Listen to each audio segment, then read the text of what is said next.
Right now, directly beneath your feet, there is a silent, frozen world that could cut your power bill to zero. If you dig just 6 to 10 feet down, the Earth stops caring about the weather.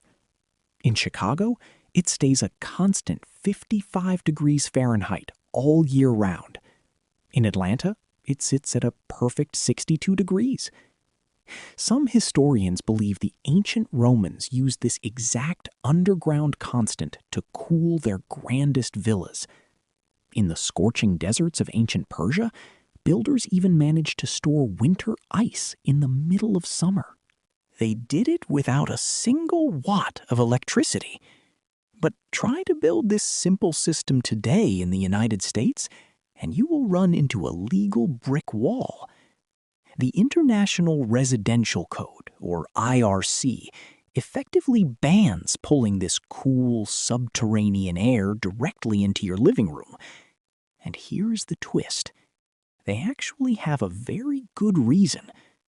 The soil beneath us breathes a silent radioactive gas called radon.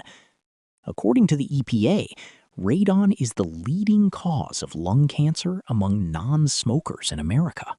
Combine that with the damp, dark moisture that breeds toxic mold inside buried pipes, and you have a recipe for disaster. So the danger is entirely real. Yet researchers still debate why countries with some of the strictest safety standards on Earth, like Germany and Switzerland, have safely standardized these systems. How did they solve a deadly physics problem that American regulators simply chose to ban? Later, we will look at a simple radon-proof design you can build yourself for under $100. To understand how this is possible, we have to look at a number that the heating and cooling industry would probably prefer you never see. It is called the coefficient of performance, or COP. Think of it as a simple math equation for energy efficiency. For every unit of electricity you feed into a system, how much cooling do you actually get in return? A standard modern air conditioner has a COP of about 2.5 to 3.5. This means for every watt of power it consumes, it only moves about 3 watts of heat out of your home. And there is a very simple physical reason for this low number. Your air conditioner has to fight against the blistering outdoor heat. On a sweltering 100-degree day, the machine has to force heat out into an already boiling environment. It is a brute force battle against the laws of thermodynamics. But down in the earth, the physics completely change. According to experimental research from the Oak Ridge National Laboratory, passive earth tubes can achieve an average COP of 28.7. Let that number sink in for a moment. That is nearly 10 times the efficiency of the machine sitting outside your house. One system fights nature, while the other glides along with it. To cool an average home, a traditional central air system easily guzzles about 3,000 watts of power. It is often the single biggest contributor to your monthly electric bill. But a properly designed earth tube system does not need a heavy, power-hungry compressor to create cold air. The cold air is already there, waiting. It only needs a small fan to push that cool subterranean air upward into your living space. That fan runs on just 50 watts. That is about the same amount of energy as a single basic light bulb. You are essentially getting the same cooling power for a mere fraction of the cost. It is a direct threat to the business models of major utility companies. They rely on your constant, heavy energy consumption to maintain their massive revenue streams. If the physics are this undeniable, it raises a glaring question. Why are home builders not integrating these tubes into every new subdivision? Why are we still paying thousands of dollars for loud metal boxes hanging outside our windows? The answer is not just about corporate greed. It is tied to a silent, invisible hazard. A colorless, odorless gas that is likely seeping through the tiny cracks in your foundation right now. It is called radon. This radioactive gas rises naturally from decaying uranium deep within the soil. It has no smell, no color, and absolutely no taste. Because radon is heavier than air, it tends to pool in low, unventilated spaces.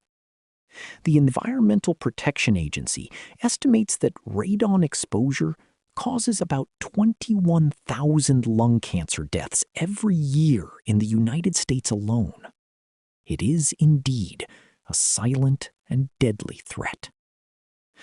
When you bury a pipe in the ground, you are essentially creating a low-pressure pathway.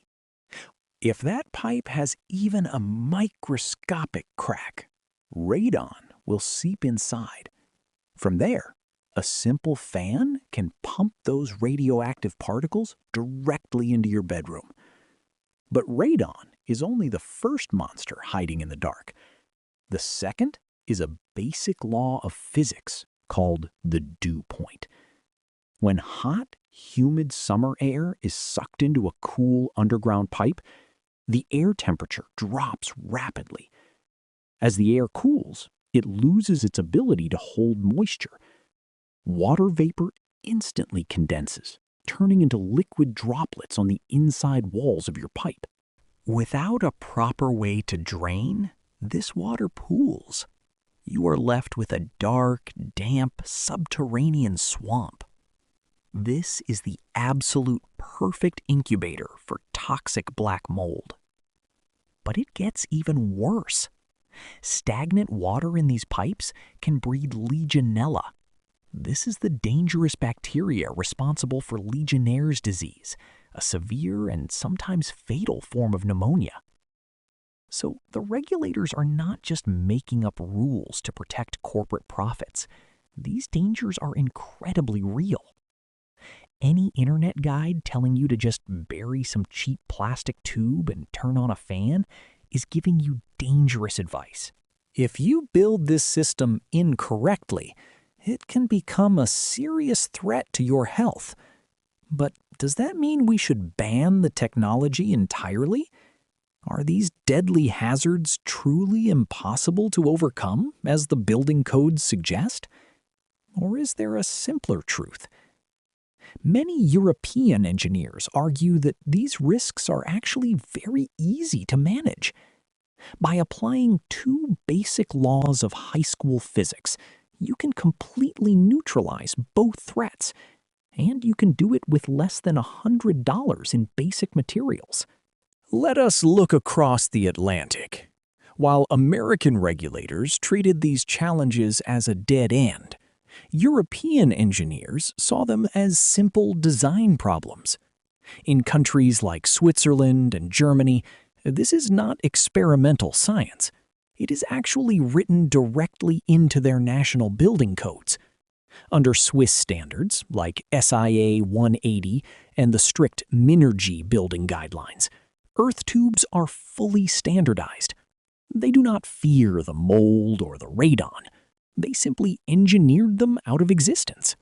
To solve the moisture problem, they use a remarkably simple rule of physics. It is called the 2% slope rule.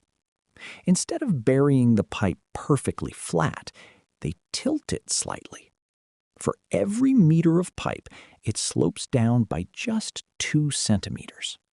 Any condensation that forms inside the tube cannot pool. Gravity gently pulls the water droplets down the smooth plastic wall. At the lowest point of the system, the water empties into a small condensation trap. A basic one-way valve allows the water to drain out into the soil, but prevents any soil air from leaking back into the pipe. The cost of this gravity-powered drain is about $15. But what about the radioactive radon gas? The Swiss solution is elegant and incredibly cheap. They use food-grade, airtight tubes made of high-density polyethylene, or HDPE. To make them completely impervious to underground gases, they wrap the exterior in a specialized radon barrier. This is essentially a super-thin sheet of protective aluminum foil. It costs about $30. Radon molecules simply cannot penetrate this metallic shield. Finally, to keep the incoming air pristine, they install a dual filter system at the outdoor intake. First, a basic G4 pre-filter catches dirt, leaves, and insects. Right behind it, a fine F7 filter traps pollen, mold spores, and microscopic dust. These two filters cost about $40 combined. So if you do the math, the total cost to completely neutralize every single health risk is only $85. $85 to turn a potential hazard into a source of pure, naturally cooled air. If Switzerland can make this safe and standard, it raises a massive question. Why did the United States choose to make this technology practically illegal? To understand that, some researchers suggest we have to look away from the physics. We have to follow the money and look directly at a $97 billion industry that may not want you cooling your home for free. That industry is not just big. It is currently valued at $97 billion, and it is projected to swell to over $130 billion by the year 2030. And its entire business model relies on a single concept: complexity. They do not make money from a simple buried pipe that lasts for 50 years. They make money from high-tech compressors that are designed to eventually fail. They profit from proprietary chemical refrigerants that require licensed technicians. And of course, they thrive on your lifetime electricity bills. A free, passive cooling system is a direct threat to this massive cash flow. So how do you stop a threat like that? Some critics argue you do not fight it in the marketplace. You fight it in the quiet rooms where building codes are written. Every year, powerful trade organizations like the Air Conditioning, Heating, and Refrigeration Institute, or AHRI, spend millions of dollars on political influence. Records show these groups have poured tens of millions of dollars into lobbying efforts over the decades. Their goal, some researchers suggest, is to shape the standards of the International Code Council, or ICC. This is the private organization that writes the International Residential Code, or IRC. These guidelines are then adopted as law by almost every local government in the country. If you look closely at Section M1601, you will find incredibly specific restrictions on duct materials. These rules effectively make direct geothermal air tubes illegal for standard home construction. Instead, they mandate highly complex mechanical ventilation systems that must meet strict industry standards. Specifically, standards written by the American Society of Heating, Refrigerating, and Air Conditioning Engineers, or ASHRAE. It is an incredibly effective strategy. By framing these restrictions as safety measures against mold and radon, they created a legal monopoly. They turned legitimate health concerns into a shield to protect their bottom line. But here is the secret. These restrictive building codes are primarily designed to control commercial builders and licensed contractors. They have a much harder time controlling what you do on your own property, especially if you understand how to navigate the system. By using the correct legal terminology, you can build a highly efficient, incredibly safe system without ever triggering a code violation. You just need to know the exact words to use. Let us look at how you can bypass their restrictions and build your own invincible cooling system today. To build this system safely, you do not need a commercial engineering degree. You just need to understand basic physics and follow a precise layout.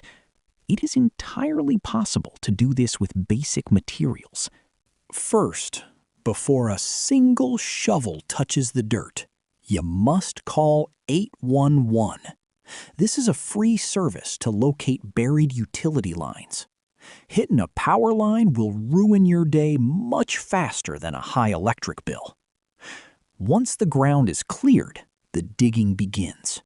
You need to excavate a trench to a depth of at least 6 feet. At this depth, the earth maintains a nearly constant temperature year-round. For the pipe itself, do not use cheap corrugated drainage tubes. Those ridges trap moisture and breed bacteria. Instead, use food-grade, smooth-walled, high-density polyethylene, or HDPE pipes. A diameter of 6 inches is the sweet spot for optimal airflow. You will want a total run of 100 to 150 feet. This length ensures the air has enough time to transfer its heat to the cool earth. Now, to prevent mold, you must address condensation. As warm, humid air cools underground, water will naturally squeeze out of it. If that water pools, you will end up with a moldy mess. To handle this, slope your pipe downward at exactly a 2% grade. This slope must lead to a dedicated condensation sump at the lowest point of the run. The water will naturally drain away into the earth, leaving your pipe dry and clean. But what about radon? This naturally occurring, odorless radioactive gas can seep from rocks and soil. To lock it out completely, we use a simple 3-layer defense system. First, wrap every single joint in heavy-duty radon barrier tape. This aluminum-backed tape blocks gas molecules from penetrating the seams. Second, seal those joints with a thick layer of neutral silicone sealant. This creates an airtight, watertight barrier that lasts for decades. But the third layer is the real secret. It relies on a basic principle of pressure. Most people try to pull air through the pipe using a fan inside the house. This creates negative pressure inside the tube. That negative pressure can actually suck radon in through any microscopic cracks. Instead, we do the exact opposite.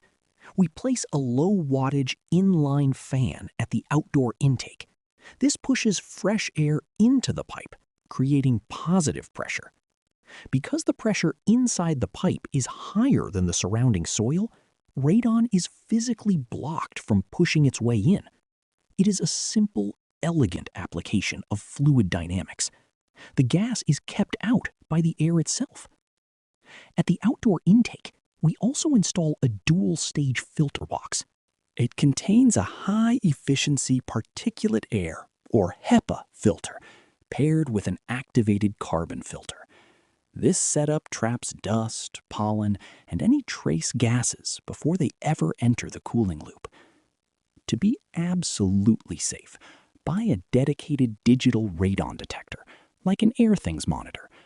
Run it for 48 hours before you turn the system on to establish a baseline. Then, run it for another 48 hours after the air starts flowing. This gives you objective, scientific proof that your breathing air is clean.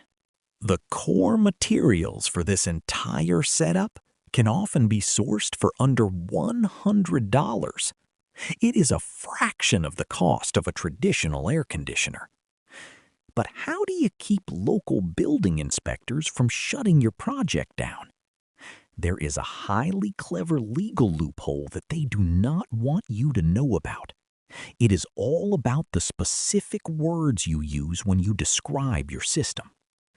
If you tell an inspector you are building geothermal ventilation for your main house, they will likely cite the International Residential Code and shut you down. They can do this because the rules are written to favor complex commercial systems.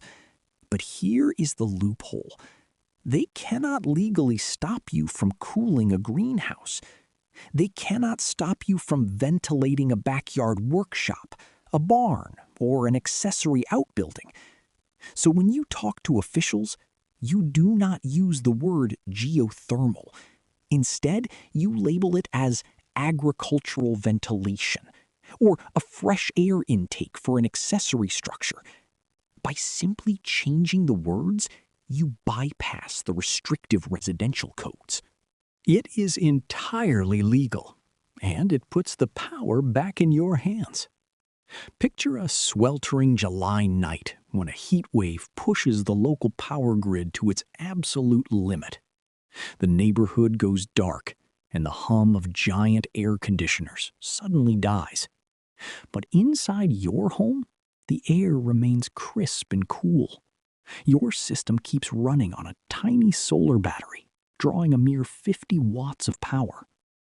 While others stare at soaring utility bills, you are resting in a gentle 62-degree breeze from the earth.